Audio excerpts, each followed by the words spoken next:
Hello everyone, welcome back to my channel.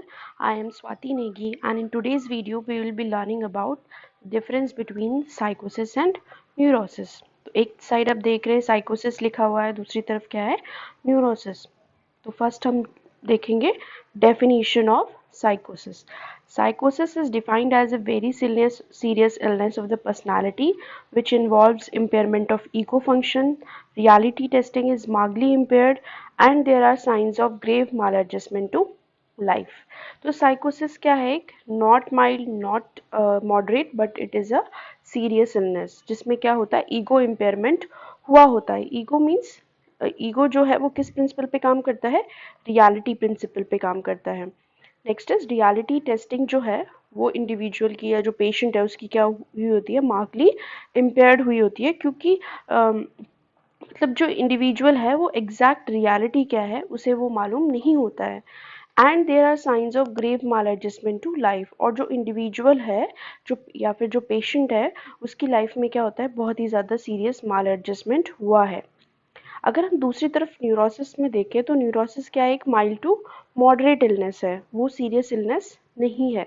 और यहाँ पे जो ईगो फंक्शन और रियलिटी टेस्टिंग है वो इतनी ज़्यादा अफेक्टेड नहीं होती है और माल एडजस्टमेंट भी क्या है यहाँ पर? लिमिटेड है. Next is cause. अब हम साइकोसिस का कॉज देखेंगे. साइकोसिस is caused by organic factors and psychological factors और एनी ऑफ दीज. तो जो साइकोसिस है वो ऑर्गेनिक फैक्टर्स की वजह से भी हो सकता है और साइकोलॉजिकल फैक्टर्स की वजह से भी हो सकता है. ऑर्गेनिक फैक्टर्स का मतलब यहाँ पे क्या है? जैसे वेंट्रिकुलर इनलार्जमेंट है या फिर कोई अब अट्रॉफी हो गई है ब्रेन में, उसको भी हम क्या कहते हैं? Organic factor. या फिर हो सकता है बायोकेमिकल ऑल्ट्रेशन. बायोकेमिकल ऑल्ट्रेशन भी क्या है? एक तरह का ऑर्गेनिक फैक्टर है जिसमें क्या हो सकता है कि कोई न्यूरोट्रांसमीटर क्या हो गया हो, न्यूरोट्रांसमीटर जो है वो ज़्यादा हो गया है या फिर बहुत ज़्यादा डिक्रीज हो गया है. जैसे सीजोफ्रेनिया के केस में क्या देखने को मिलता है? डोपामीन का लेवल इंक्रीज हुआ होता है सीजोफ्रेनिया के केस में. तो वो भी क्या है? एक बायोकेमिकल ऑल्ट्रेशन है. ब्रेन में किसी भी तरह की अब को हम क्या बोलते हैं या किसी भी तरह के पैथोलॉजिकल चेंज को हम क्या बोलते हैं? Organic factor. ऑर्गेनिक फैक्टर का एक ऑर्गेनिक डिसऑर्डर का अगर हम एग्जांपल लें वो क्या है? Dementia and delirium. डिमेंशिया और डिलीरियम जो है ये किसकी वजह से होते हैं? ब्रेन में कोई पैथोलॉजिकल चेंजेस हैं तो उसकी वजह से होता है क्या? Organic disorder. और अगर हम साइकोलॉजिकल फैक्टर्स की बात करें तो साइकोलॉजिकल फैक्टर्स जैसे कि चाइल्डहुड अब्यूज़, मतलब चाइल्डहुड में किसी तरह का फिजिकल अब्यूज़ या सेक्सुअल अब्यूज़ हुआ हो, या फिर हो सकता है कि पुअर पेरेंट चाइल्ड रिलेशनशिप. अगर पेरेंट चाइल्ड रिलेशनशिप बहुत ही बिल्कुल भी अच्छा नहीं था तो उसकी वजह से भी क्या हो सकता है? साइकोसिस हो सकता है. नेक्स्ट इज अगर हम न्यूरोसिस की तरफ देखें तो neurosis is mainly due to the psychological factors. तो जो न्यूरोसिस है वो मेनली किसकी वजह से होता है? साइकोलॉजिकल फैक्टर्स की वजह से होता है, किसी भी ऑर्गेनिक फैक्टर की वजह से नहीं होता है. There are various stressors which causes psychoneurotic changes in an individual. तो बहुत सारे ऐसे स्ट्रेसर्स होते हैं जिसकी वजह से क्या होता है? साइकोन्यूरोटिक चेंजेस होते हैं इंडिविजुअल में. स्ट्रेसर हम किसे कहते हैं? स्ट्रेसर का मतलब होता है कि कोई भी ऐसा स्टिमुलस जो स्ट्रेस पैदा करता है उसको हम क्या बोल सकते हैं? स्ट्रेसर बोल सकते हैं. नॉइज़ भी स्ट्रेसर हो सकता है. मतलब कोई भी ऐसा स्टिमुलस जो इंडिविजुअल के अंदर स्ट्रेस पैदा करता है वो क्या कहलाता है? स्ट्रेसर. राइट. तो साइकोसिस जो है उसका कॉज ऑर्गेनिक भी हो सकता है और साइकोलॉजिकल फैक्टर्स भी हो सकते हैं. लेकिन न्यूरोसिस का जो मेनली कॉज क्या होता है? Psychological factors. साइकोलॉजिकल फैक्टर्स क्या होते हैं? जैसे कि चाइल्डहुड अब्यूज़ हो गया या फिर पुअर पेरेंट चाइल्ड रिलेशनशिप हो गया. नेक्स्ट हम बात करते हैं साइकोडायनामिक्स की. साइकोडायनामिक्स को हम साइकोपैथोलॉजी भी बोलते हैं. अगर कभी एग्जाम में आए कि डायनामिक्स ऑफ सीजोफ्रेनिया बताओ तो वहाँ पे आपको क्या लिखना है? Psychopathology of schizophrenia. उसका मतलब ये है. So, psychosis is the result of a weak ego. Development of the ego has been inhibited by a symbiotic parent-child relationship. Previous repressed and suppressed conflicts come up. Behavior is often a representation of each aspect of personality. तो जो साइकोसिस है वो किसकी वजह से हो सकता है, वीक ईगो की वजह से हो सकता है। और जो डेवलपमेंट है ईगो का वो इनहिबिट कैसे हो सकता है, due to parent child relationship, right. और जो पहले जो कॉन्फ्लिक्ट्स इंडिविजुअल ने रिप्रेस किए थे, सप्रेस किए थे, वो क्या है वापस से आ सकते हैं। और जो ईड है, मतलब जो बिहेवियर है, वो ऑल्सो डिस्टर्ब हो सकता है किसकी वजह से, ईड की वजह से। ईड क्या होता है, ईड जो है वो एक प्लेजर प्रिंसिपल पे काम करता है, मतलब मुझे ये चीज़ चाहिए अभी तो चाहिए। अगर हम न्यूरोसिस की तरफ देखें तो in neurosis there is a partial impairment of ego functioning. यहाँ पे क्या हुआ होता है, partial impairment. And neurotics attempt to use suppression and repression to overcome the anxiety due to conflicts. तो जो न्यूरोटिक पेशेंट्स होते हैं वो क्या करते हैं, अपनी एंजाइटी को कम करने के लिए, ठीक है, एंजाइटी का मतलब होता है अनईजीनेस, अपनी अनईजीनेस को कम करने के लिए जो उनको कॉन्फ्लिक्ट की वजह से हो रही है, उसको कम करने के लिए वो डिफेंस मैकेनिज्म का इस्तेमाल करते हैं। और कौन से डिफेंस मैकेनिज्म का इस्तेमाल, सप्रेशन एंड रिप्रेशन, ये दोनों डिफेंस मैकेनिज्म का इस्तेमाल करते हैं अपनी एंजाइटी को कम करने के लिए, ठीक है। सप्रेशन का मतलब होता है कॉन्शियसली यहाँ पे जो इंडिविजुअल है वो अपनी उन इम्पल्सेस को ब्लॉक कर देता है जो क्या होती हैं, एंजाइटी प्रोड्यूसिंग होती हैं, राइट। और रिप्रेशन में क्या होता है, इंडिविजुअल जो है अनकॉन्शियसली क्या करता है, ऐसी चीज़ों को याद नहीं रखता है, या फिर वो उसके माइंड में भी नहीं रहती हैं। Next is clinical features. अब हम किसकी बात करते हैं, क्लिनिकल फीचर्स की। तो सबसे पहला क्या है, ego functions. impaired ego functions, reality testing are decreased or lost, confusion and insight in the illness are lacking। तो जो साइकोसिस है उसमें जो है क्या होता है, ईगो फंक्शन जो है वो इम्पेयर्ड हो रखा है, और जो रियलिटी टेस्टिंग है वो भी क्या होगी, बहुत ज़्यादा कम होगी या फिर बिल्कुल ही नहीं होगी। इंडिविजुअल कंफ्यूज रहेगा, और जो इंसाइट है वो भी क्या होगी, कम होगी। इंसाइट का मतलब होता है कि जो इंडिविजुअल है वो अपनी इलनेस को लेके अवेयर है या नहीं है। अगर सपोज आप इंडिविजुअल को पूछते हैं कि क्या आप बीमार हैं, क्यों आप हॉस्पिटल में एडमिट है, अगर पेशेंट कहता है कि मैं बिल्कुल ही ठीक हूँ, मुझे कुछ नहीं हुआ है, इसका मतलब क्या है, पेशेंट में इंसाइट एब्सेंट है, राइट। हो सकता है कि पेशेंट को मालूम हो कि उसे इलनेस है, लेकिन हो सकता है कि इटियोलॉजिकल फैक्टर्स के बारे में उसको मालूम ना हो कि उसकी उसकी इलनेस का क्या कॉज है, उसको मालूम हो भी सकता है और नहीं भी हो सकता है। फिर हम न्यूरोसिस की तरफ देखते हैं। तो न्यूरोसिस में क्या होता है, ego function is not affected much. यहाँ पे क्या है, जो ईगो फंक्शन है वो इतना ज़्यादा अफेक्ट नहीं हुआ होता है, और जो रियलिटी टेस्टिंग है और जो इंसाइट है इनलेस की वो क्या होती है, प्रेजेंट होती है। अफेक्ट की अगर हम बात करें तो साइकोसिस में क्या होता है, psychotic show affect changes in terms of elation, depression, apathy, ambivalence and inappropriate affect. तो जो साइकोटिक्स होते हैं वो क्या करते हैं, कुछ उनका जो मूड होता है वो या तो क्या रहेगा, बहुत ज़्यादा एलिवेटेड रहेगा, इलेशन रहेगा। इलेशन का मतलब होता है ग्रेट हैप्पीनेस। हो सकता है कि जो अफेक्ट हो वो क्या हो, बहुत ज़्यादा डिप्रेसिव हो, मतलब बहुत लो फील करे। अपैथी हो सकती है, apathy means lack of interest. Next is ambivalence. Ambivalence means two contradictory feelings at a time. Individual जो है, जो पेशेंट है, वो एक ही टाइम पे क्या करेगा, किसी भी चीज़ को लेके हाँ और ना करेगा, ठीक है। And inappropriate affect. Inappropriate affect का मतलब होता है कि अफेक्ट जो है सिचुएशन के अकॉर्डिंग नहीं है। जहाँ पे हंसना चाहिए वहाँ पे वो रोएगा, जहाँ पे रोना चाहिए वहाँ पे हंसेगा। तो इसको हम क्या कहते हैं, इनअप्रोप्रिएट अफेक्ट। तो जो साइकोटिक इंडिविजुअल, साइकोटिक पेशेंट्स होते हैं उनमें अलेशन देखने को मिलता है, डिप्रेशन देखने को मिलता है, अपैथी, एम्बिवेलेंस और इनअप्रोप्रिएट अफेक्ट।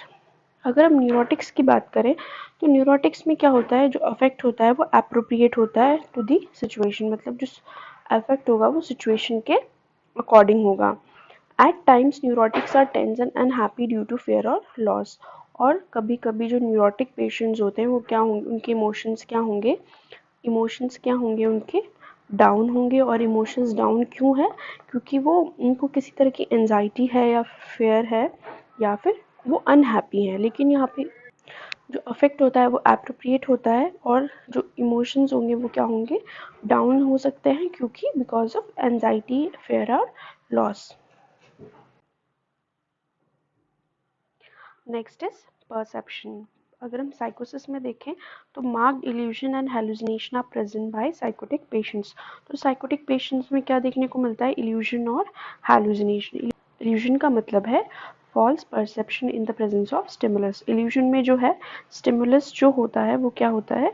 प्रेजेंट होता है। लेकिन हेलुसिनेशन में क्या होता है? स्टिमुलस प्रेजेंट नहीं होता है। अगर दूसरी बात न्यूरोसिस की करें तो न्यूरोसिस में hallucinations and illusions are not present. यहाँ पे हेलुसिनेशन और इल्यूजन दोनों ही क्या होते हैं? एब्सेंट होते हैं। अगर हम थॉट चेंजेस की बात करें साइकोसिस में तो क्या होंगे? डिल्यूजन्स होंगे। डिल्यूजन का मतलब क्या होता है? फिक्स्ड फॉल्स बिलीफ और फ्लाइट ऑफ आइडियाज पेशेंट में देखने को मिलेगा, परसिवरेशन देखने को मिलेगा और सर्कमस्टेंशियलिटी हम बोल सकते हैं। सर्कमस्टेंशियलिटी का मतलब क्या होता है? घुमा फिरा के बात करना। मतलब अगर आप पेशेंट को पूछोगे कि आपने खाना खाया तो पेशेंट पहले इधर उधर की बातें करेगा और एट लास्ट में आपको बताएगा कि उसने खाना खाया है या नहीं खाया है। फ्लाइट ऑफ आइडियाज़ का मतलब होता है एक आइडिया से दूसरे आइडिया पे जंप करना। तो ये सारी चीज़ें साइकोटिक पेशेंट्स में देखने को मिलेंगी। लेकिन न्यूरोसिस के पेशेंट में किसी भी तरह की जो डिल्यूजन है या फ्लाइट ऑफ आइडियाज़ है, सर्कमस्टेंशियलिटी है, टेंजेंशियलिटी है, ये देखने को नहीं मिलेगी। Patient do not present any of these. Neurosis में ये सारी चीज़ें नहीं होती हैं। Next is behavioral changes. Overactivity, impulsiveness, retardation, withdrawal are markedly present. These patients do not socialize. Vocational, social, and sexual adjustment are markedly impaired. Routine activities get markedly affected. तो behavioural change में क्या देखने को मिलता है? First is over activity. Patient क्या होगा? हाँ, बहुत ही ज़्यादा हाइपर एक्टिव होगा, जैसे कि एक जगह से दूसरी जगह वॉक करेगा। अब जिसे हम कह सकते हैं कि अनेबल टू सिट स्टिल, या फिर पेशेंट अगर एक जगह में बैठा होगा तो क्या करेगा? बहुत ज़्यादा हाथ पैर हिलाएगा। और ये ओवर एक्टिविटी देखने को मिलती है मैनिया के केस में और कैटाटोनिक एक्साइटमेंट के केस में। Next is impulsiveness. इम्पल्सिवनेस का मतलब है कि बिना सोचे समझे कुछ काम करना, मतलब बिना उसके कॉन्सिक्वेंस को ध्यान में रखे हुए काम करना, उसको हम क्या कहते हैं? इम्पल्सिवनेस। फिर रिटार्डेशन भी देखने को मिलता है पेशेंट में और लास्ट इज विड्रॉल, मतलब अपने आप को विड्रॉ कर लेगा। फिर ऐसे पेशेंट्स क्या है? ज़्यादा सोशलाइज भी नहीं करते, मतलब दूसरे लोगों से घुलते मिलते नहीं हैं और उनका जो एडजस्टमेंट है वो भी क्या होता है? जैसे vocational, social and sexual adjustment भी क्या होता है? बहुत ज़्यादा इम्पेयर्ड होता है। वोकेशनल मतलब जहाँ पर भी वो काम करते हैं, सोशल मतलब आप जिस समाज में रहते हैं, और जो सेक्सुअल एडजस्टमेंट है वो भी क्या है? इम्पेयर्ड हुआ होता है। और जो उनकी डेली लिविंग एक्टिविटीज़ हैं वो भी क्या होती हैं? बहुत ज़्यादा अफेक्टेड हो रखी होती हैं। अगर हम न्यूरोसिस की बात करें तो there may be overactivity and impulsiveness due to anxiety. हो सकता है कि पेशेंट हाइपर एक्टिव हो, ओवर एक्टिविटी करे या फिर इम्पल्सिव हो। वो क्यों होगा ऐसा? एंजाइटी की वजह से, क्योंकि उसको क्या हो रही है? एंजाइटी हो रही है। और जो vocational, social and sexual adjustment है वो इम्पेयर्ड होंगे बट नॉट दैट मच। मतलब जितना साइकोसिस में इम्पेयरमेंट होती है उतना न्यूरोसिस में इम्पेयरमेंट नहीं होती। और जो पेशेंट है वो अपनी डेली लिविंग एक्टिविटीज़ को क्या करेगा? आराम से कर पा रहा है। Next is judgement. Judgement is impaired and at times very poor. Judgement का मतलब क्या होता है? कि डिस्क्रिमिनेट कर पाना कि क्या सही है और क्या गलत है, और सही टाइम पे सही डिसीजन ले पाना, उसे क्या कहते हैं? जजमेंट कहते हैं। तो जो साइकोटिक पेशेंट होते हैं उनमें जो जजमेंट होता है वो क्या होता है? इम्पेयर्ड होता है और कभी कभी क्या होता है? बहुत ज़्यादा पुअर होता है। सपोज़ अगर आप एक साइकोटिक पेशेंट को पूछेंगे कि किसी बिल्डिंग में आग लग गई है तो आप क्या करेंगे? आप कौन सा पहला स्टेप उठाएंगे? तो हो सकता है कि वो पेशेंट कहे कि मैं वहाँ से भाग जाऊंगा। इट मीन्स क्या है? कि जो जजमेंट है पेशेंट का वो क्या है? बहुत ज़्यादा पुअर है। अगर हम न्यूरोसिस में देखें तो judgement is not impaired in these patient, they can discriminate between right and wrong. तो जो न्यूरोटिक पेशेंट्स होते हैं उनमें जो जजमेंट है वो इम्पेयर्ड नहीं हुआ होता है और वो सही गलत के बीच में डिस्क्रिमिनेट कर पाते हैं। Next is memory, attention and intelligence are affected markedly.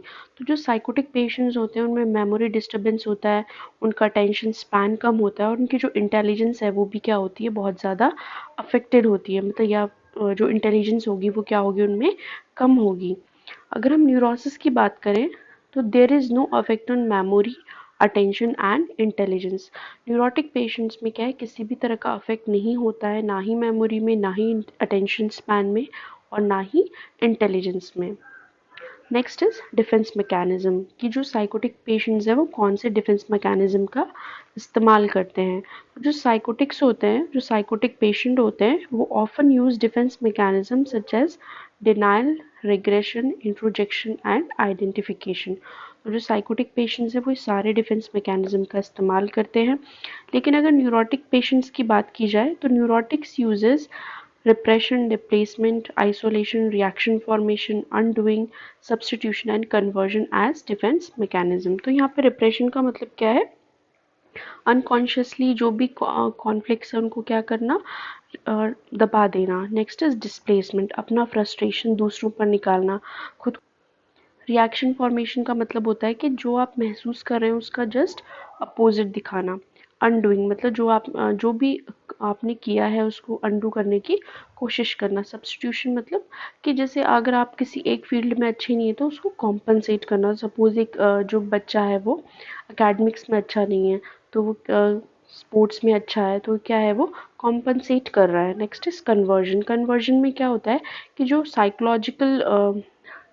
भी साइकोलॉजिकल प्रॉब्लम्स हैं वो फिजिकल सिम्टम्स में कन्वर्ट हो जाती हैं। अगर हम ट्रीटमेंट की बात करें कि जो साइकोटिक पेशेंट्स होते हैं उनमें किस तरह का ट्रीटमेंट की ज़रूरत होती है, तो psychotic patient usually require hospitalisation, और जो साइकोटिक पेशेंट्स होते हैं उनमें हॉस्पिटलाइजेशन की ज़रूरत पड़ती है, क्योंकि अगर पेशेंट को हॉस्पिटलाइज नहीं किया जाएगा तो हो सकता है कि जो सिम्टम्स हैं वो और भी ज़्यादा क्या हो, वर्स हो जाएं। Psychotropic drugs, psychotherapy and electroconvulsive therapy in combination are used। तो जो साइकोटिक पेशेंट्स होते हैं उनको क्या दी जाती है, साइकोट्रोपिक ड्रग्स दी जाती हैं, जैसे कि anti depressant, anti psychotics, anti anxiety drugs. ये सारी क्या हैं, साइकोट्रोपिक ड्रग्स हैं। साइकोथेरेपी दी जाती है पेशेंट को, जो कि कौन देता है, साइकोलॉजिस्ट देता है। Next is ECT, electroconvulsive therapy. और इलेक्ट्रोकन्वल्सिव थेरेपी जो है वो ऑल्टरनेट डेज दी जाती है, मतलब हफ्ते में पेशेंट को 3 बार ईसीटी दी जा सकती है। ईसीटी हम तभी साइकोटिक पेशेंट्स में देते हैं जहाँ पे ड्रग क्या है, अफेक्टिव नहीं है, जहाँ पे ड्रग्स का कुछ अफेक्ट नहीं पड़ रहा है पेशेंट पे, वहाँ पे क्या दी जाती है, ईसीटी दी जा सकती है, या फिर ईसीटी दी जाती है। ड्रग्स के साथ भी हम ईसीटी दे सकते हैं, या फिर जहाँ पर ड्रग्स कॉन्ट्राइंडिकेटेड है, जिन पेशेंट्स को हम ड्रग्स नहीं दे सकते, वहाँ पर भी क्या है, ईसीटी पेशेंट को दे सकते हैं। और ईसीटी क्या है, बहुत ही ज़्यादा बेनिफिशियल होती है। Next is milieu therapy and group therapy are also effective. तो जो मिलियो थेरेपी है और ग्रुप थेरेपी है वो भी साइकोटिक पेशेंट्स के लिए क्या होती है, बहुत ज़्यादा हेल्पफुल होती है। अगर हम बात करें तो very rarely neurotic patient require hospitalisation for physical exhaustion, for example in obsessive compulsive neurosis and hysterical neurosis. तो अगर न्यूरोसिस की बात करें तो न्यूरोटिक पेशेंट्स में जो हॉस्पिटलाइजेशन की ज़रूरत होती है वो बहुत ही कम होती है, और हॉस्पिटल की ज़रूरत जो है वो सिर्फ कुछ केसेस में ज़रूरत पड़ती है, जैसे कि ऑब्सेसिव कंपल्सिव न्यूरोसिस में। क्यों? क्योंकि वहाँ पे पेशेंट को रिपीटेटिव थॉट्स आते हैं, और उस रिपीटेटिव थॉट्स की वजह से क्या होता है, पेशेंट को एंजाइटी होती है। ओसीडी में क्या होता है, पेशेंट को ऑब्सेसिव थॉट्स आते हैं, रिपीटेटिव थॉट्स आते हैं, जैसे कि ऑब्सेशन का, और उस थॉट्स की वजह से क्या होती है, पेशेंट को एंजाइटी होती है, और उस एंजाइटी को कम करने के लिए पेशेंट क्या करता है, कंपल्सिव बिहेवियर करता है। तो ऐसे में इस कंपल्सिव बिहेवियर को करने में पेशेंट क्या हो जाता है, फिजिकली एग्जॉस्ट होता है। तो इसीलिए ऑब्सेसिव कंपल्सिव न्यूरोसिस में क्या होता है, पेशेंट को हॉस्पिटलाइज किया जाता है। Preferably neurotics are treated in the outpatient department. तो जो न्यूरोटिक पेशेंट्स होते हैं उनको ओपीडी बेसिस में ही ट्रीट किया जाता है, जैसे कि उन्हें बार्बिचुरेट, सेडेटिव्स और minor tranquilliser are given for a very short duration. तो उनको बार्बिचुरेट्स दिया जा सकता है जैसे, और सेडेटिव्स और minor tranquillisers. Psychotherapy mainly behaviour therapy is very affective. तो जो न्यूरोटिक पेशेंट्स होते हैं उनमें साइकोथेरेपी, मेनली जो बिहेवियर थेरेपी है, वो बहुत ज़्यादा अफेक्टिव होती है। नेक्स्ट है prognosis. Prognosis in psychotic patients is not very good. तो जो प्रोग्नोसिस है साइकोटिक पेशेंट्स का वो अच्छा नहीं होता है। If it is the first attack और एक्यूट साइकोसिस, recovery may be good, recurrence is very common. अगर सपोज पेशेंट का ये फर्स्ट अटैक है, उसको पहली बार साइकोटिक सिम्टम्स आ रहे हैं और वो हॉस्पिटलाइज हो गया है, उसको ट्रीटमेंट मिल गया है, तो रिकवरी अच्छी हो सकती है। लेकिन रिकरेंस क्या है, बहुत ज़्यादा कॉमन है। सपोज अभी पेशेंट हॉस्पिटलाइज हुआ, उसने ड्रग्स ली, अभी पेशेंट ठीक हो गया है, लेकिन दोबारा उसको सिम्टम्स आने के चांसेस बहुत ज़्यादा हैं। अगर न्यूरोसिस की बात करें तो प्रोग्नोसिस इज गुड। न्यूरोसिस में प्रोग्नोसिस बहुत अच्छा होता है और रिकरेंस भी क्या है, बहुत ज़्यादा कम है। तो that's all about difference between साइकोसिस एंड न्यूरोसिस। एक बार हम क्विक रिविजन लेंगे कि न्यूरोसिस और साइकोसिस क्या होता है। सबसे पहले हमने डेफिनेशन देखी थी। साइकोसिस में क्या होता है, साइकोसिस is a very serious illness, लेकिन जो न्यूरोसिस है वो माइल्ड टू मॉडरेट इलनेस है। कॉज की बात करें तो जो साइकोसिस है उसका कॉज क्या है, और organic factors and psychological factors, लेकिन न्यूरोसिस का कॉज मेनली क्या है, साइकोलॉजिकल फैक्टर्स। नेक्स्ट हमने डिस्कस किया था साइकोपैथोलॉजी। तो जो साइकोसिस है वो मेनली किसकी वजह से होता है, वीक ईगो की वजह से होता है। और न्यूरोसिस में क्या है, जो ईगो फंक्शनिंग है वो पार्शियली इम्पेयर होती है, और यहाँ पे पेशेंट जो है अपनी एंजाइटी को कम करने के लिए डिफेंस मैकेनिज्म का इस्तेमाल करता है। नेक्स्ट हम देखेंगे क्लिनिकल फीचर्स। तो क्लिनिकल फीचर्स में क्या है, जो साइकोटिक पेशेंट्स हैं उनमें क्या होती है, इलनेस नहीं होती है, इंसाइट इज एब्सेंट, लेकिन न्यूरोसिस में इंसाइट क्या होती है, प्रेजेंट होती है। और साइकोसिस में जो अफेक्ट होता है वो क्या होता है, इनएप्रोप्रिएट होता है, लेकिन न्यूरोसिस में जो अफेक्ट है, affect is appropriate to the situation. Affect हमेशा सिचुएशन के अकॉर्डिंग होगा। अगर हम परसेप्शन की बात करें तो साइकोसिस में हैलुसिनेशंस होंगे, लेकिन न्यूरोसिस में हैलुसिनेशंस एब्सेंट होते हैं। थॉट चेंजेस की बात करें तो मतलब थॉट में क्या बदलाव होगा, विचारों में क्या बदलाव होगा। तो जो साइकोटिक पेशेंट्स होंगे उनमें डिल्यूजन्स होंगे, फिक्स्ड फॉल्स डिल्यूजन मतलब फिक्स्ड फॉल्स बिलीफ होंगे, सर्कमस्टेंशियलिटी हो सकती है, फ्लाइट ऑफ आइडियाज़ होगा, लेकिन न्यूरोसिस में ऐसा कुछ भी नहीं है। नेक्स्ट हम बिहेवियरल चेंजेस की बात करें तो साइकोटिक जो साइकोसिस है उसमें क्या होता है, ओवर एक्टिविटी हो सकती है, फिर रिटार्डेशन भी हो सकता है, और जो डेली लाइफ एक्टिविटीज़ होती हैं वो बहुत ज़्यादा अफेक्टेड होती हैं। लेकिन न्यूरोसिस में ओवर एक्टिविटी और इम्पल्सिवनेस बहुत कम होती है, अगर है भी तो वो किसकी वजह से है, एंजाइटी की वजह से। और जो डेली एक्टिविटीज़ होती हैं पेशेंट की वो ज़्यादा अफेक्ट नहीं होती हैं। जजमेंट जो है साइकोसिस में वो बहुत पुअर होता है, लेकिन न्यूरोसिस में जजमेंट इम्पेयर नहीं होता है। पेशेंट डिस्क्रिमिनेट कर सकता है सही क्या है, गलत क्या है। नेक्स्ट इज साइकोसिस में जो मेमोरी है, अटेंशन है, इंटेलिजेंस है, वो अफेक्ट होती है। पेशेंट का मेमोरी डिस्टर्बेंस हो सकता है कि पेशेंट अटेंटिव ना हो, पेशेंट का इंटेलिजेंस लेवल कम हो सकता है, लेकिन न्यूरोसिस में मेमोरी, अटेंशन और इंटेलिजेंस में बिल्कुल भी फ़र्क नहीं पड़ता है।